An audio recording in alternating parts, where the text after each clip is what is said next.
My name is John Graham, and this is Living Room Talk, a video blog focused mostly, but not entirely, on current issues and events. Tonight's topic is racism. As always, I'm going to talk to you from the basis of real life experience. I'm not a theorist. I'm not a professor. I've been up to my neck in risk taking for decades with the scar tissue and the occasional triumph to prove it. Those decades include shipping out on a freighter to the Far East when I was 16, hitchhiking through the Algerian Revolution at 19, and at 20, being on a team that made the first ascent of the north wall of Mount McKinley. A climb so dangerous it's never been repeated. I hitchhiked around the world at 22, working as a correspondent for the Boston Globe in every war I came across. A Foreign Service officer for 15 years, I was in the middle of the 1969 revolution in Libya and then the war in Vietnam. I planned nuclear war for NATO. Working at the United Nations, I risked my career to set up a rogue dialogue with Castro's Cuba, and I played a major role in the ending of apartheid in South Africa. I'm lucky to be alive. By age 40, I'd almost died a violent death a dozen times. Now I'm 78, and as a grandson-in-law wrote in a recent magazine article, I remain to the core a badass. For the last 35 years, Ann Medlock and I have led the Giraffe Heroes Project, a global nonprofit that moves people to stick their necks out to solve tough public problems and gives them tools to succeed. More on that at giraffe.org. I continue to be a political and environmental activist. All my stuff is at johngraham.org. So now on to tonight's topic. 12 years ago, when Barack Obama got elected, I said to myself, you know, this racism thing, maybe we've finally got it figured out. How naive was that? One event, one election did not change the reality of black lives. 2/3 of black children grow up in low-income families with an average net worth of $6,300 in 2011, compared with $110,000 for the average white household, according to census data.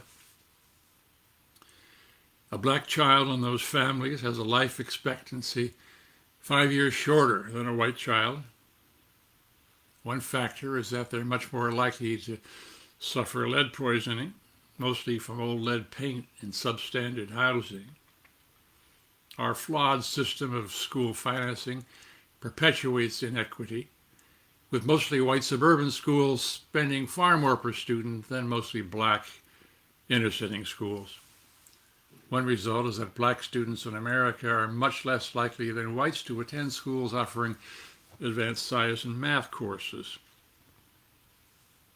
Black men in their 20s without a high school diploma are more likely to be incarcerated than employed. And so on and on and on, with stunning clarity. But it was recognizing the blindness inside me that was most stunning. I was in the men's locker room in the local gym one day a few years ago, and there was this black guy in the locker room, in the locker next to mine, and in the course of the usual chit-chat, I asked him what he did for a living, and he simply said he worked with horses. Okay. I immediately thought he was a groom, one of those guys who takes the horses out for their early morning runs and makes sure there's enough food in the stall. But this guy keeps talking in a very matter-of-fact voice, telling me that he owned, bred, and raced horses. That's the top of the line for people, quote, working with horses. and my assumption had been that he worked at the bottom. There it was, staring me in the face, my own racist assumption. And then I thought of the knee-jerk double takes I'd done when I saw that the guy who was piloting my plane down to Los Angeles and also the surgeon who was about to work on my injured knee were black. But I never considered myself a racist. No, no. I was an open-minded liberal on the right side of issues of race and gender. I had the credentials to prove it. I was intensely proud of the work that I did at the United Nations, helped end apartheid.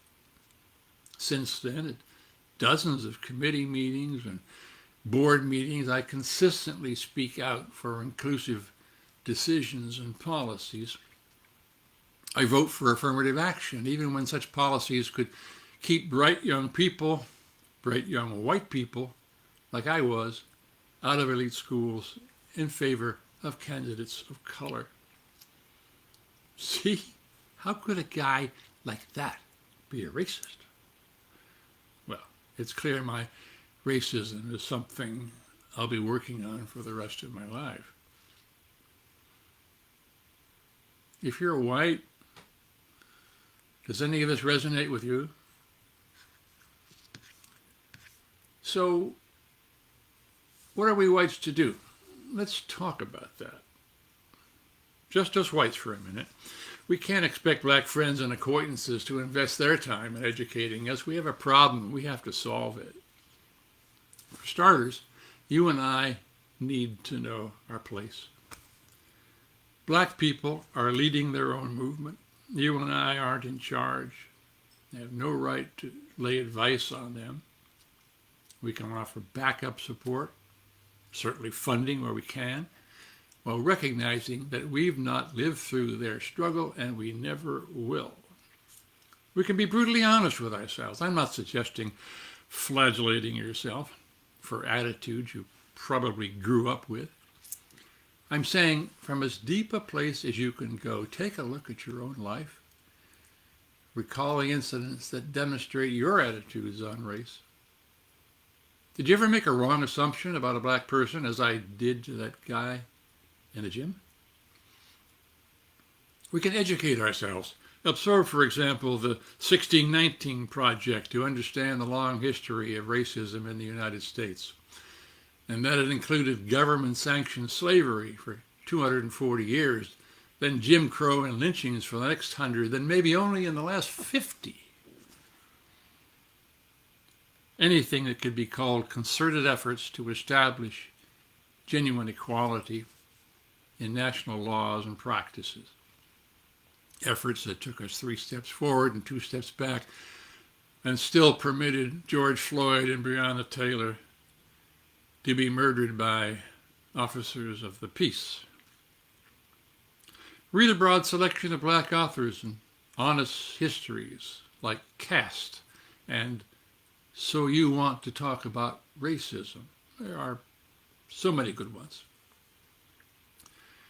We whites can reach out to blacks and listen and understand the stories of those who are different from us, and to do it not once, not in one or a few come-by-you moments, but as part of our daily lives. We can pay close attention to elections, especially local ones, voting in leaders who will act with courage and persistence to end racism, even if it costs them votes. It means getting involved in local issues like homelessness and school funding and business and government hiring practices. We can take part in an honest national effort to finally deal with the real social, educational, and economic problems that unfairly target minorities. That includes diverting resources from programs that favor the rich to programs that at least begin to close the wealth gap that saps hope and closes off opportunity to people of color. We can create equal opportunity in our schools, meaning at least something close to parity in what we spend per student in white schools and in black. That means more early childhood programs for black kids, which offer the most cost-effective intervention to create a more even starting line. There's so much more to say on subjects like policing, for example. Perhaps next time. In the meantime, what do you think of all this? Let me know. Comment. Share this piece. Let's begin a dialogue. Signing off for now from the living room.